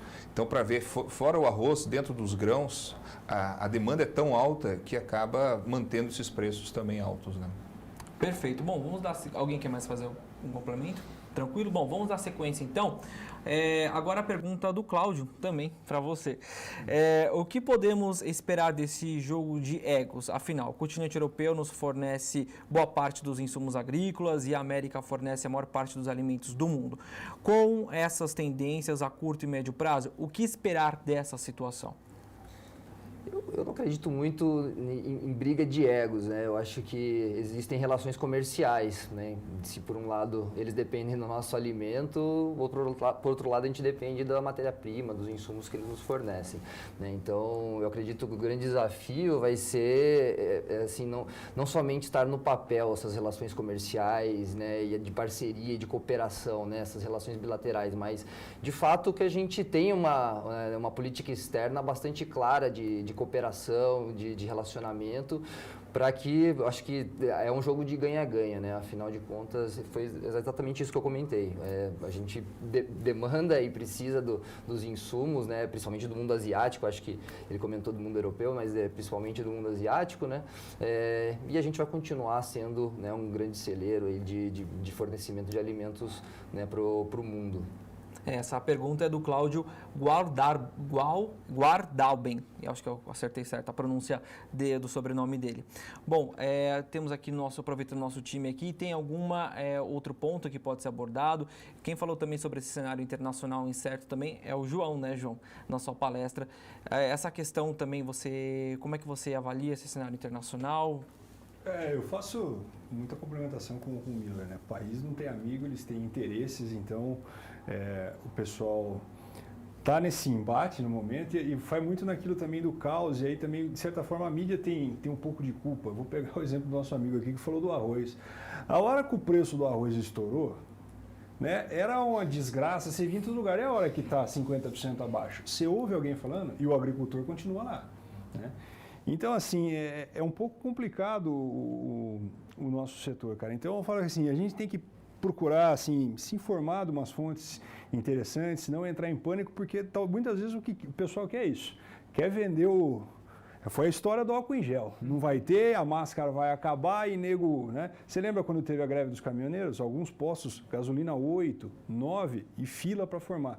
Justamente que o cara quer isso, oportunismo, né? Para ganhar dinheiro. Então, nós vivemos um momento complicado, mas como eu disse, né? Nós vivemos um momento complicado de custo, mas preços também, cara, tá uma coisa assim maravilhosa. O valor do alqueire está subindo porque tem gente querendo comprar. E se tem gente querendo comprar, é porque os caras estão com dinheiro no bolso. Não tem Hilux para comprar. Então, assim, o produtor também tem que parar, né? O produtor, que eu falo de maneira geral, com esse negócio de que sempre está ruim. E assim, o momento realmente ele é delicado. Mas é um momento que nós temos que construir margens. E acho que essa é a visão. Eu acho que o agronegócio tem uma boa perspectiva para esse ano, para o ano que vem. Eu trabalho mais com a parte de cana, confesso que grãos não é muito a minha praia. Cara, como eu disse, os custos foram de uma determinada realidade e os preços estão em outra. Você não acha cana para comprar. Então, assim, o mercado está muito aquecido. E tem que, de novo, tomar cuidado com o canibalismo comercial para não desgastar a relação. Eu acho que em cana, principalmente, que você tem um horizonte, né, de uma cultura semi-perene, perene, você ter assim, né, uma mão lava a outra e as duas lavam a bunda, você tem que, né, ter um negócio mais de uma visão de longo prazo. Exatamente. Especulação em fato, né, João? Exatamente. Bom, João, aproveitando que você estava dando sua explicação, o Cláudio também fez uma pergunta para você, eu vou aproveitar então. Ele diz o seguinte: Botão, como o produtor é capitalizado e com cenários otimistas para os próximos anos, não seria o melhor período para investimento nos produtos especiais / essenciais, entre parênteses, e coloco biológicos, já que as objeções para esse tipo de investimento são as mais evidentes? Evidentemente que sim. Então, eu comecei a minha apresentação falando que o momento é de investimento. Se o preço está ruim, não tem dinheiro, o pessoal reclama. Agora que o preço está bom, qual é a justificativa de não investir? Então, eu acho que tem que ser direcionado. Qual o melhor investimento? Não sei. Quem vai ter que ver as suas necessidades e como ele vai dimensionar isso. Eu falei também que nós temos que tomar um pouco de cuidado com produtividade, com produtividade. Tem uma coisa que no setor energético virou fetiche, que é a tal da cana de 3 dígitos. Nós temos que ter cana de 100 toneladas por hectare, Nós realmente temos que buscar altas produtividades, mas tem lugar que simplesmente não dá. Então, você fazer ali um arroz com feijão do ponto de vista técnico, potencializar, o nosso amigo aqui falou muito da questão de evitar desperdícios, né? Então, assim, eu acho que tem um monte de alternativas. E biológico, cara, não tem como dar para trás. Sabe, assim, seja na parte de defensivo, seja na parte aqui mais de fertilizantes, como a Microgel atua. E o que o produtor também tem que parar eu fiz sempre desse jeito e sempre deu certo. O que esse moleque de 30 anos quer me ensinar? Então, assim, é abrir a cabeça. Não estou necessariamente você chegar lá para os caras e já chegar a comprar, mas abre a oportunidade para conversar, deixa fazer um campo de teste. Pô, não é possível que os caras estão crescendo tanto e o negócio não funcionar. É lavagem de dinheiro? Não é, né? Então, é porque a tecnologia funciona. Então, mensagem que fica para os produtores que nos assistem, principalmente de cana, que a gente tem um relacionamento. O momento é de investimento, tá? Então, para aí, paga as dívidas que tem que pagar também, porque os últimos anos não foram fáceis, mas vamos redirecionar. Nós temos que voltar a patamares de produtividade, tá? É isso sempre a mensagem que eu gosto de investir com racionalidade. Racionalidade. Só um ponto adicional, né, João? Que acho que o agricultor tem que cada vez se conscientizar mais que é o maior ativo, o melhor ativo que ele tem é o solo, é a terra. É ali que ele precisa investir, né? Afinal, as culturas estão sujeitas a intempéries, a diversidades, né? Mas o solo é dele, né? A maioria das vezes. Você que falou, não foi o que o pessoal está querendo utilizar da fertilizante? Isso é uma puta de uma cagada. O solo não é eu que sou gordo, meu filho, e tem estoque para queimar. Né? Você não jogava adubo nos outros anos para você criar. Né? Você fazendo uma atitude dessa como hoje, você só está perpetuando o problema que uma hora ele vai chegar. E uma hora que você precisar fazer a reforma e aí o preço vai estar baixo, porque preço baixa também, esse é o momento que daí você fala assim, pronto, e agora? Aí que você se endivida e a bola volta de novo. Então, você aproveita que o momento está bom para ajustar a casa, meu filho. Tá? Caixão não tem gaveta. Vamos para cima. Perfeito. Agora tem uma outra para você, Emílio. É o seguinte, o Anderson Ribeiro, ele quer perguntar para você o que você acha que o aumento dos preços dos defensivos irá se manter nas próximas safras ou o mercado produtor de ingredientes ativos irá se reestruturar, resultando aí em maior competitividade e redução de preços no futuro? Olha, acredito que algumas moléculas possam sim ter redução de preço com a retomada da produção, né, até com a migração que eu comentei, né, para países marginais ali da China, com a retomada da capacidade produtiva, né, dessas indústrias que estão realmente se readequando ali às novas legislações, né, mas não vai voltar para os patamares que a gente já viu, eu já tinha comentado anteriormente, né. Eu acho que a gente pode esperar uma estabilidade e algumas moléculas ali podem realmente voltar um pouquinho, ter uma redução de custo, ser um pouco mais competitivo, né? Visto novos produtos que vêm sendo lançados no mercado, novas tecnologias. Esses sim vão capturar mais valor e provavelmente vão ter um aumento ali considerável, né, para investir, né, nessas novas tecnologias. Mas as moléculas mais amplamente utilizadas, comoditizadas, né, acredito que possa ter ali um leve retorno a uns patamares um pouco mais modestos do que a gente está vendo agora, diante de um cenário que, né, como eu comentei, são vários fatores que estão impactando nesse custo, né? Então, eu acho que com a reorganização, com a volta do mundo, vamos dizer, ao pós-Covid, né, e com a retomada das capacidades produtivas, acredito que possa, sim, ter um leve recuo aí desses custos para esses próximos ciclos, tá? Perfeito. Alguém quer fazer um complementar? Gustavo? Eu já falei demais. Acho que o Brasil, acho que ele precisava também, ser um pouco espectador de todo esse cenário, né? E talvez a gente conseguir se organizar de uma forma aí com políticas públicas, acho que com investimentos, né, em pesquisa, para mudar um pouco essa dependência somente, né, dos importados. Os próprios biológicos aí que a gente está comentando, né, são produzidos localmente, a gente tem condição de fazer, com mais investimento, a gente acelerar um pouco mais esse processo também, né, buscar diferentes soluções para que reduza um pouco dessa dependência. Então, acho que associações, políticas específicas para isso, a gente tem essa dificuldade, né, do Brasil de se organizar, de se direcionar talvez no mesmo sentido, mas seria algo fundamental aí pensando, né, no médio prazo para que a gente saia de fato dessa situação e não fique sempre sendo um ciclo, né, vicioso isso. E só complementando, né, é por isso que é importante o produtor também ele abrir a cabeça, né, para essas novas tecnologias. Porque, cara, ninguém aqui não é bonzinho, né? Tem um monte de lobby e interesses por trás. Então, quando vocês têm tecnologia que conseguem ser produzidos dentro da casa do cara, a um custo baixo, cara, é evidente que, né, não necessariamente vão ter barreiras formais, mas vem aquela coisa por trás de pano de fundo. Só que assim, se o mercado quer, acabou a discussão. Então é por isso que a parte, né, disso, né, dessa movimentação, parte dos próprios produtores, né, de receberem, como eu disse, ninguém aqui, não só aqui, em qualquer lugar que eu vou, eu não estou falando para você comprar nada, eu estou falando assim, testa, meu filho, testa, vê se funciona. Não precisa também comprar para a casa inteira, compra só para a sala. Depois você vai fazer esse tipo de ampliação. Cada um sabe até onde consegue dar o passo, mas o importante é, não vou fazer desse jeito porque sempre deu certo, né? Você vai quebrar. Acho que tem uma outra situação que a gente está falando muito de custo, né?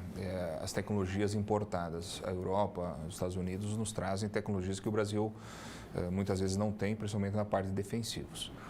Mas uma questão importante, por exemplo, que nós não temos inovação é sobre controle de determinadas situações. Por exemplo, fungos de solo, nematóides. Hoje não tem produtos que realmente nós temos uma efetividade, seja na cultura da soja, seja no algodão, na cana-de-açúcar também nós temos situações em que a gente tem visto hoje que quando a gente vai para a área biológica, a gente está conseguindo ter bons para ótimos resultados.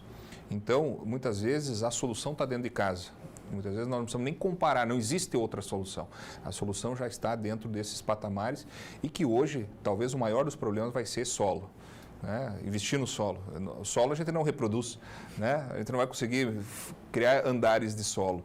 A gente tem que proteger aquilo que a gente tem. E hoje as ferramentas que a gente tem não são novas moléculas químicas, mas sim em substâncias biológicas que nós possamos estar melhorando esse ambiente, essa vida do solo. Acho que é um pouco cultural isso, né? A gente sempre teve talvez esse preconceito, né? Que o que é nacional não serve, né? E o que é importado é bom, né? O que vem dos Estados Unidos e Europa é ótimo, o que é nacional nem tanto, né? Eu acho que isso está mudando um pouco, o que é bastante positivo, mas eu acho que é um passo a passo aí, gradualmente, que a gente está enxergando essa evolução aí na cabeça do pessoal. Tem um ponto só também, eu acho que eu acabei não comentando, mas a cadeia de suprimentos, né, para esse tipo de produto são nacionais, né? Quase praticamente 100% do custo é nacional, é em reais, então não vai ter esse impacto que a gente está vendo nos outros insumos, né, de 100%, 170% no caso de alguns fertilizantes, né, o glifosato 70%, então o risco é menor, né? Tem que dar atenção. E eu tenho um último comentário, eu acredito que o público seja mais geral, mas de novo vou direcionar para o pessoal da cana. Na cana nós temos um programa agora, o RenovaBio, né, que para estímulo de biocombustíveis em que o produtor ele ganha uma nota de quanto menos carbono ele emite dentro do processo. Você quer coisa melhor do que você conseguir economizar a emissão utilizando produtos biológicos? Ou seja, além de tudo, né, você vai conseguir melhorar a qualidade do seu sistema de produção, você emite menos CO2 e você vai ser remunerado por isso. Então é uma forma, além de tudo, do camarada ganhar dinheiro junto. É um incentivo. Exatamente. Com certeza. Caio, o Daxon Araújo está perguntando para você, o microgel é um complemento para o adubo químico ou substitui o adubo químico parcialmente? Ele trabalha de outra maneira. Na verdade, ele posso talvez chamar de um complemento, seria o mais correto aí dentro dessa pergunta, né? Então, o adubo químico, na verdade, vai trabalhar na parte de nutrição mesmo, e o adubo biológico ele vai trabalhar na biodiversidade do ambiente. Então, a gente chama de adubo biológico realmente por estar repondo os micro-organismos. Assim como uma adubação química repõe os nutrientes, né? Uma adubação biológica repõe os micro-organismos. E aí sim, quando você tem um ambiente mais favorável, né? Mais eficiente, aí sim, baseado aí até nas análises químicas, né? Nas análises de solo, você pode tomar alguma decisão em relação à adequação desse seu fertilizante, sim, no momento adequado. Perfeito. Olha, o Guilherme Santos, né, ele faz aqui um breve comentário que ele estudou um pouco sobre essa tecnologia, né, a versatilidade do produto também é um grande diferencial, podendo ser utilizado até mesmo em cultivos hidropônicos. Agora tem uma pergunta, né, destinada ao Luiz Floss. Como na prática os produtores devem se beneficiar do manejo de médio prazo? Outra questão que ele faz é como encaixar biológicos baseados nos resultados apresentados por você. Importante situação. A gente precisa começar a trabalhar com parâmetros que não são mais aqueles tradicionais de 20, 30 ou 40 anos atrás. Hoje, a disponibilização de nutrientes não é só por análise química. Hoje nós temos que estar observando também essa questão da análise biológica. Eu trouxe o exemplo aqui para vocês sobre a questão das enzimas, que não é nada novo, né? Não estou trazendo uma novidade, mas talvez para muitos produtores nunca ouviram falar sobre essa situação. Tem mais de 20 anos de pesquisa no Brasil já a partir dessa formação. Então o que nós precisamos é ter parâmetros que nos dão a melhor condição de tomada de decisão. Tudo que a gente está fazendo aqui é ter parâmetros, informações para ter a melhor tomada de decisão. Então, por exemplo, hoje uma tomada de decisão que a gente tem dentro da questão do fósforo é quando nós temos níveis altos já de fósforo, quimicamente falando. Níveis altos de fosfatase, por exemplo, nas nossas condições nós já estamos conseguindo fazer a redução da dose normal.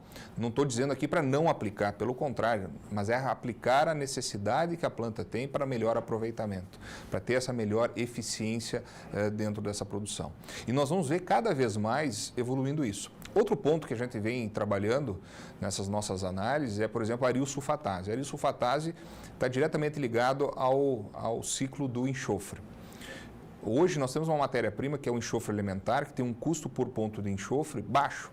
Só que ele não é absorvido pela planta. Precisa acontecer uma oxidação, tem que se transformar em sulfato para a planta conseguir fazer a absorção. E hoje quem faz isso é a parte microbiológica, são os micro-organismos que produzem, uma dessas enzimas que produz para que aconteça essa oxidação é justamente a arilsulfatase. Então, quanto melhor a gente conduzir para um ambiente essa vida do solo biológico que proporciona essa formação dessas substâncias, que melhora a disponibilidade dos nutrientes, nosso parâmetro de utilização dos nutrientes vai ser cada vez melhor e nós vamos ter isso não só para esses macronutrientes, como para micronutrientes e, obviamente, nós conduzirmos uma planta muito mais equilibrada. Agora o Gelso Silva traz uma pergunta para o Caio, ele pergunta o seguinte: o microgel pode ser aplicado como adubo foliar? Ele é aplicado, tem a sua função foliar, não como um adubo foliar, né? De novo, né? A função dele, de fato, é trabalhar na biodiversidade. Quando você aplica ele na forma foliar, você está direcionando principalmente para a parte de saúde da planta que eu comentei durante a minha apresentação, né? Ao você aplicar o adubo biológico, esses micro-organismos vão atingir a planta e ela não vai entender, né? Não vai identificar se é um micro-organismo benéfico ou maléfico para ela. E nesse momento ela vai ativar o sistema de defesa natural da planta. E ao ativar esse sistema de defesa, ela vai estar mais preparada, né, para caso aí sim venha algum tipo de patógeno, ela enfrentar esse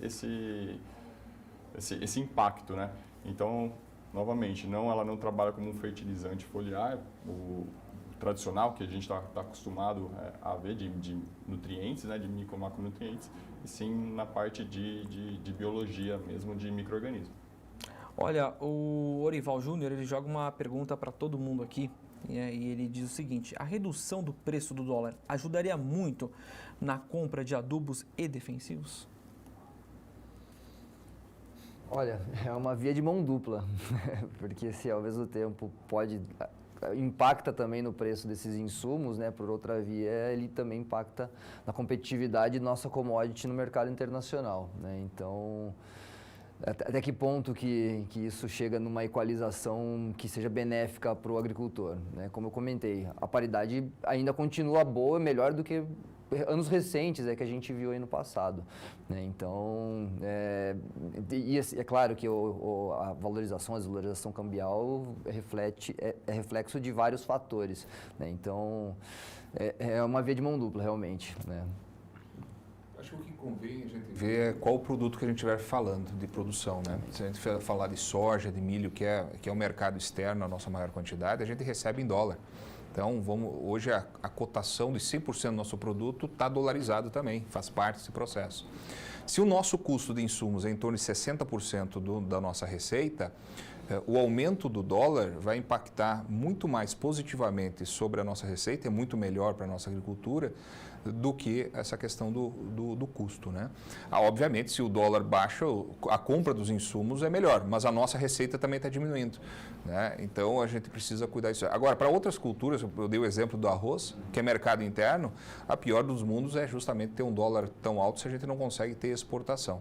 Mas se a gente olha, né, os números do Milor são muito bons ali, para a gente ver o quanto que o mercado externo na parte de grãos ou das culturas agrícolas, a exportação, né? A cultura da soja, que aí faz mais de 40%, nós estamos muito beneficiados, a agricultura é muito beneficiada, por isso que não tem Dodge Ram em 6 meses para conseguir comprar, né? Esse é o motivo principal. Isso que Dodge Ram é pago em dólar, né? Então, custa mais baixo do que o produto, uma soja, do que um milho também. Forma complementar também é aquela, meu amigo, dólar bom, baixo, é bom só para quem é para ir para Disney. Tá? Nossa, eu acho que nem tanto ao céu, nem tanto à terra. Eu acho que 5,5, 6 é um negócio caríssimo. Impacta, tem toda essa questão da receita no custo. Mas também muito baixo é um negócio que pode criar complicação. Eu acho que nós estamos num momento de dólar alto em função do contexto que nós tivemos nos últimos 2 anos, influenciado pela pandemia. Sinceramente, as nossas expectativas é que isso não baixe num horizonte de curto, médio prazo. Pelo contrário, a depender, como eu disse, do cenário político, isso tende até subir um pouco mais. Mas assim, não acha que baixar também vai ser bom. Eu acho que a gente voltar a patamares também anteriores, aí 3,50, 4, talvez pode ser algo interessante. Mas isso aí nós temos que sentar num bar para conversar, porque tem muita água para rolar nos próximos meses, aí, anos até.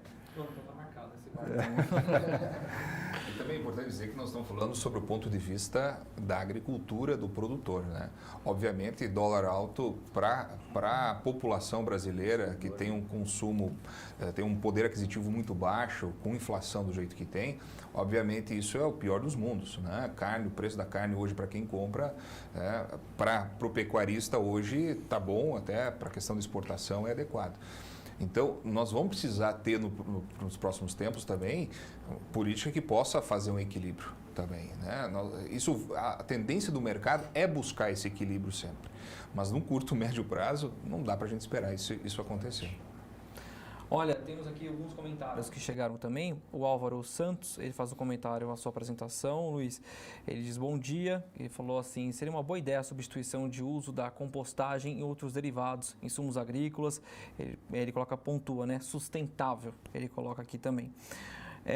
O Cristiano Peracelli também está acompanhando a gente. Ele fala assim, o momento do agronegócio é especial e os produtores que continuarem a fazer o de sempre serão atropelados por aqueles que vêm investindo em novas tecnologias, seja em fertilizantes ou defensivos. Parabéns pela discussão e direcionamentos para uma nova agricultura. Tem também outra pergunta que chegou aqui do Rogério Tovo. Ele diz assim, o uso de adubos orgânicos vindos da produção animal, cama de frango, etc., ele coloca isso entre parênteses, tem espaço nesta condição atual? Com certeza tem. Com certeza tem. Isso é a coisa mais antiga da nossa agricultura, inclusive, né? A utilização de fertilizante orgânico para a produção. Mas o que aconteceu muitas vezes é que ficou mais fácil comprar um produto químico, né? E até pela escala que a gente ganhou, obviamente, o químico nos propicia uma operacionalidade muito maior. Mas nós devemos lembrar que, quando a gente fala da parte orgânica, além dos nutrientes que estão presentes, que aí é fácil a gente analisar através de uma análise química, nós temos que lembrar tudo aquilo que possa melhorar também na parte biológica do solo. E aí saber como utilizar isso com as ferramentas que se tem. Então, hoje, dá para a gente aproveitar muito isso. Uma das coisas que eu mais me impressionei em 2014, por exemplo, nos Estados Unidos, os americanos usam uma quantidade de nutrientes muito menor que nossa por área, porque eles têm um solo com maior quantidade de fósforo, de potássio, são mais ricos nesses lugares. Então, a adubação é menor. Mas uma das coisas que mais me surpreendeu, e eu falo 2014, porque foi um ano que eu consegui visitar o maior número de produtores e 100% das propriedades tinha sempre alguma área pecuária junto. Não só para complementação de renda, que é fantástico, seja suínos, aves, leite, pecuária de corte, mas o principal é que os dejetos animais, a parte orgânica, sendo utilizado para fazer essa economia nutricional. Então, eu estou dando exemplos dos americanos porque os americanos, mesmo com essa virtude toda que tem de solo, eles estão pensando em como diminuir o custo, mas também pensando em aumentar a produtividade porque precisa desses nutrientes. Os nutrientes, tirando o nitrogênio, que nós temos bactérias que possam estar tirando o ar e colocando no solo, os outros nutrientes não se fazem do nada. E se nós exportamos através dos grãos, nós temos que fazer a reposição. O que nós podemos é melhorar o aproveitamento, a eficiência dessa quantidade, e é uma ferramenta que nós podemos estar utilizando. Tem tanto espaço. Bosta de galinha, né, que é a cama de frango, tem algumas regiões aí que está caríssima. E quando o negócio é bom, dá espaço para fraude. Né? A gente sabe de histórias aí, né, de areia misturada. Então, assim, tem muito espaço. Aqui mesmo no Brasil, esse citou dos americanos, a gente tem alguns produtores que são fantásticos. Você pega o Campanelli ali na região de Bebedouro, que tem integrado isso aí, né? Então, você faz a complementação de renda, você faz essa complementação em termos de adubação, você faz uma mitigação de risco, né?